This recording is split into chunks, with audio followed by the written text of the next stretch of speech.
Hi అండి. నమస్కారం. నేను మీ doctor Surya Sai Akhil, chief senior consultant physiotherapist doctor Akhil's rehabs నుంచి. ఈరోజు మనం మాట్లాడుకునే టాపిక్ వచ్చి డెమెన్షియా. సో, డెమెన్షియా అంటే ఏంటి? డెమెన్షియా అంటే మతిమరుపు. అంటే ఇది అందరిలో కనబడదండి. వయసు పైబడిన వాళ్ళకి, ముఖ్యంగా 40, 50 సంవత్సరాలు పైబడిన వాళ్ళకి ఈ డెమెన్షియా అనేది చూడొచ్చు. ఎందుకు అంటే మన బ్రెయిన్‌లో ఒక సెరెబ్రల్ ఫ్లూయిడ్ ఉంటుంది. ఆ ఫ్లూయిడ్ ఎప్పుడైతే డీజనరేట్ అవుతుందో, ఎందుకు అంటే మనం ఎప్పుడైతే ఏజ్ పెరిగే కొద్దీ మన జాయింట్స్‌లలో గుజ్జు తరుగుతూ వస్తుందో, ఫ్లూయిడ్ కరుగుతూ వస్తుందో, సేమ్ వే బ్రెయిన్‌లో కూడా మనకు కావాల్సిన ఫ్లూయిడ్ ఉంటుంది. సో, ఈ ఫ్లూయిడ్ ఎప్పుడైతే తగ్గుతుందో అప్పుడు మనకి డెమెన్షియా అనేది వస్తుంది. డెమెన్షియాతో పాటు ఆల్జీమర్స్ అనే ఒక డిసీజ్ కూడా ఉంది. ఈ ఆల్జీమర్స్ డిసీజ్ అనేది కూడా కామన్. ముఖ్యంగా ఇవన్నీ చూసేది మనం ఎప్పుడంటే వయసులో పెద్దవాళ్ళకి మాత్రమే చూస్తాం. పిల్లల్లో గానీ, అడల్ట్స్‌లో గానీ ఇలాంటిదేమీ కనపడదు. సో, ఇది దేనివల్ల వస్తుంది అనంటే స్పెసిఫిక్ రీజన్ ఏముండదు. కానీ ఏదైతే నేను చెప్పానో ఏజ్ రిలేటెడ్. ఇది ఎప్పుడైతే వస్తుందో, వచ్చిన తర్వాత దీన్ని ప్రివెంట్ మాత్రమే చేయగలుగుతాం గానీ పర్మనెంట్ క్యూర్ అనేది ఉండదు. ప్రివెంట్ ఎలా చేయొచ్చు అంటే ఓన్లీ 2 ఆప్షన్స్ అండి. ఒకటొచ్చి మెడిసిన్ పరంగా మెడిసిన్ వాడడము. మెడిసిన్‌తో పాటు ఫిజియోథెరపీ అండి. ఒక మెడిసిన్ ఒక్కటే దీనికి సొల్యూషన్ కాదు. మెడిసిన్‌తో పాటు ఫిజియోథెరపీ కూడా ఒక సొల్యూషన్ మాట. ఎందుకు మెడిసిన్‌తో పాటు ఫిజియోథెరపీ అంటే, మెడిసిన్ ద్వారా ఏం చేస్తాము అంటే, మనకి ఏదైతే ఈ dementia over the period chronic స్టేజ్‌కి వెళ్ళిపోతుందో, ఎప్పుడైతే ఈ dementia over the period chronic స్టేజ్‌కి వెళ్ళిపోతుందో, ఈ క్రానిక్ స్టేజ్‌కి వెళ్ళకూడదు. ఈ క్రానిక్ స్టేజ్‌కి వెళ్ళకూడదు అన్నప్పుడు, క్రానిక్ స్టేజ్ నుంచి వెళ్ళకుండా ఏం చేయాలి? దాన్ని ఎలా కంట్రోల్ చేయాలి? అనేదే ఇంపార్టెంట్. సో, ఇప్పుడు దీన్ని కంట్రోల్ చేయాలంటే ఏం చెప్పాను? మెడిసిన్ వాడాలి. ఈ మెడిసిన్ వాడినప్పుడు ఏమవుతుంది అంటే, ఇది క్రానిక్ స్టేజ్‌కి ఫర్ ఎగ్జాంపుల్ ఒక 5 సంవత్సరాల్లో వెళ్ళిపోతుందనుకోండి. ఈ 5 సంవత్సరాల్లో వెళ్ళిపోతుంది అన్నప్పుడు మనం దాన్ని ఏం చేస్తాం? కంట్రోల్ చేసి ఒక 10 ఇయర్స్‌కి లేదా ఒక 15 ఇయర్స్‌కి దాన్ని మనం లైఫ్ స్పాన్ పెంచుతాం మాట. అంటే ఏంటి? ఈరోజు ఫర్ ఎగ్జాంపుల్ ఒక పెద్దాయన వాళ్ళ కొడుకుని గుర్తుపట్టలేకపోతున్నారు. ఎప్పుడో ఒకసారి గుర్తుపడుతున్నారు. మళ్ళీ ఒక్కొక్కసారి గుర్తుపట్టలేకపోతున్నారు. అప్పుడేమవుతుంది? ఈ డెమెన్షియా అనేది వర్స్ అవుతుందని అర్థం. ఇదెప్పుడు మనం కంట్రోల్ చేయాలి అంటే, కోఆర్డినేషన్ ద్వారా. అంటే ఏంటి? కొన్ని ఎక్సర్‌సైజెస్ ఉంటాయండి దీంట్లో కూడా. ఎందుకంటే డెమెన్షియాలో వాళ్ళు చేసే యాక్టివిటీస్ కూడా మర్చిపోతారు. అంటే ఏంటి? పొద్దున్న లెగిస్తే పళ్ళు తోముకోవడము, లేదా బట్టలేసుకోవడము, స్నానం చేయడము, లేదు అంటే ఒక ప్లేస్‌కి వెళ్ళాలి. మార్నింగ్ లెగిసో లేకపోతే ఈవినింగో ఏదో ఒక వర్క్స్ ఉంటాయి వీళ్ళకి. ఈ వర్క్స్ సరిగ్గా పెర్ఫార్మ్ చేసుకోలేకపోవడము, ఈ వర్క్స్ యొక్క యాక్టివిటీని మర్చిపోవడం జరుగుతుంటుంది డెమెన్షియాలో.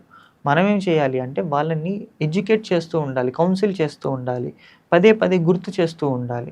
సో, ఫిజియోథెరపీలో ఏం చేస్తారంటే ఈ మర్చిపోయిన యాక్టివిటీస్‌ని ట్రైన్ చేస్తూ ఉంటారన్నమాట. ఎలా పెర్ఫార్మ్ చేసుకోవాలి? ఏం చేసుకోవాలి? కొన్ని టిప్స్ కూడా ఉంటాయి దీంట్లో. ఇప్పుడు మేము ఏం చేస్తామంటే ట్రైన్ చేస్తాం వాళ్ళని. సో, ఇవన్నీ ఒక ప్రాసెస్ అండి. సో, డెమెన్షియా అనేది ఎప్పుడూ కూడా వచ్చింది అంటే దాని యొక్క సివియారిటీ పెరుగుతూనే ఉంటుంది తప్ప తగ్గడం అనేది జరగదు. సో, ఈ పెరుగుదల అనేది జరుగుతుందన్నప్పుడు మనం దాన్ని ఏం చేయాలి అంటే గ్రాడ్యువల్‌గా పెరగకుండా దాన్ని వీలైనంత వరకు కంట్రోల్ చేయాలి. ఆ కంట్రోల్ చేసే ప్రక్రియనే ఫిజియోథెరపీ. సో, ఎప్పుడైతే మీరు ఈ మెడిసిన్స్ తీసుకుంటున్నారో మెడిసిన్స్ మీకు చాలా సపోర్టివ్‌గా ఉంటాయి. కానీ ఈ మెడిసిన్స్‌తో పాటు ఎప్పుడైతే మీరు ఫిజియోథెరపీ చేస్తారో, నేను చెప్పిన ఎఫెక్ట్స్ అన్నీ కనబడతా ఉంటాయి. అంటే ఏంటి? వాళ్ళ యాక్టివిటీస్ వాళ్ళు చేసుకోగలగడము, వాళ్ళు కొద్దిగా గుర్తుపట్టడము, కొన్ని యాక్టివిటీస్ పెర్ఫార్మ్ చేయడము. అంటే పూర్తిగా తిరిగొచ్చేస్తదని కాదండి. వాళ్ళ మెమరీ పూర్తిగా తిరిగి రాదు. అలా అని వాళ్ళ మెమరీస్ మొత్తం కరెక్ట్ అయిపోయి యాక్టివిటీస్ అన్నీ 100% పర్ఫెక్ట్‌గా చేసుకుంటారని కాదు. అస్సలు చేసుకోలేకపోవడం దగ్గర నుంచి అట్‌లీస్ట్ వాళ్ళది వాళ్ళు చేసుకోగలగడం అనేది చాలా బెస్ట్ థింగ్. సో, 0 నుంచి మేము ఎంతో కొంత ఇంప్రూవ్‌మెంట్ తీసుకొస్తాం గానీ 100% ఇంప్రూవ్‌మెంట్ అనేది చూడలేము. బట్ కొన్ని కేసెస్‌లో 100% ఇంప్రూవ్‌మెంట్ కూడా ఉంటాయి. కొన్ని కేసెస్‌లో 90% ఉంటాయి. నా success ratio was always more than 90% అండి. నేను ప్రౌడ్‌గా చెప్పుకోగలుగుతాను. ఎందుకంటే నేను కేసెస్ చేశాను. ఆ రిజల్ట్ చూసాను నేను. ఎందుకంటే hour patient is our like family. So, ఎప్పుడూ కూడా ఎప్పుడైతే మనం వాళ్ళని ఫ్యామిలీలా కనెక్ట్ చేసుకుంటామో, మనం ఎప్పుడైతే వాళ్ళని మనం ఓన్ చేసుకుంటామో, they will connect with psychologically. Psychologically ఎప్పుడైతే ఒక పేషెంట్ మనతో కనెక్ట్ అవుతారో, మనం వాళ్ళని బెటర్‌గా ట్రీట్ చేయొచ్చు. సో, ఆ రకంగా నేనేం చేస్తానంటే ఎప్పుడు కూడా సైకలాజికల్‌గా I will have a bond. So, ఈ బాండ్ ఎప్పుడైతే ఫార్మ్ అవుతుందో నాకు ట్రీట్మెంట్ చేసేటప్పుడు చాలా ఈజీ అయిపోతుంది. ఏదన్నా యాక్టివిటీస్ చేయించాలి అన్నా, ఏదైనా యాక్టివిటీస్ పెర్ఫార్మ్ చేయించాలి అన్నా. సో ఈ డెమెన్షియాలో ఉండే స్టేజెస్ని బట్టి మనం ఏం చేస్తాము అంటే డిజైన్ చేస్తాం ప్రోటోకాల్స్ అనేటివి. సేమ్ నేను ప్రతిసారి చెప్పేది ఒకటే, నా దగ్గర 3P మంత్ర అని అంటనమాట. 3P అంటే P is a psychological, P is a physical, P is a physiological.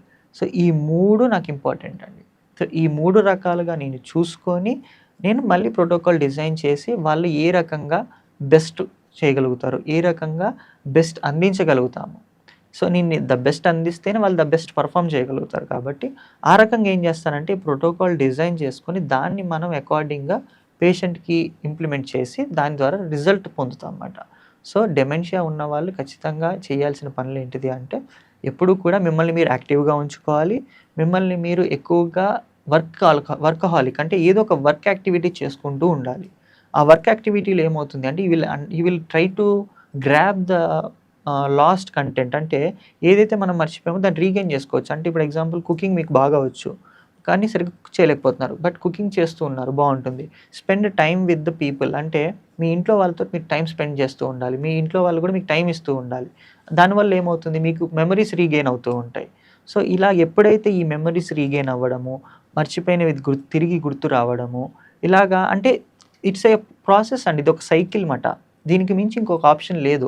మనం ఎప్పుడైతే ఇలా కీప్ ఆన్ చేస్తూ ఉంటామో వీలైనంత వరకు we make you keep happy మాట.